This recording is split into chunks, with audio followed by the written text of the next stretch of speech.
Let's learn how to subtract one vector for another. We start with this idea. Vector x minus the vector y will give you vector x plus the opposite of vector y. This means subtracting vector y is the same as adding the opposite of vector y. How does it look like with vectors then? From the diagram, you can see that vector x is from point A to point B, written as vector AB. Vector y is written from point B to point C, written as vector BC.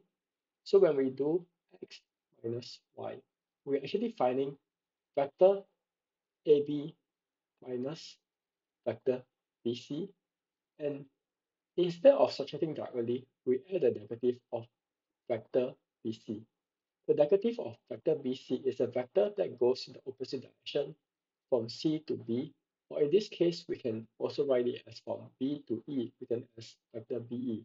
So now we have vector AB plus vector BE equal to vector AE, because we know that B is the same point here.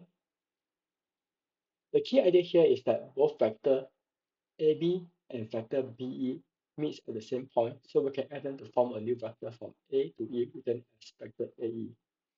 This new vector AE is the result of subtracting vector y from vector x. Let's start with this important idea again. If we have vector A and vector B, if you want to subtract vector B from vector A, it's the same as you adding the opposite of vector B to vector A.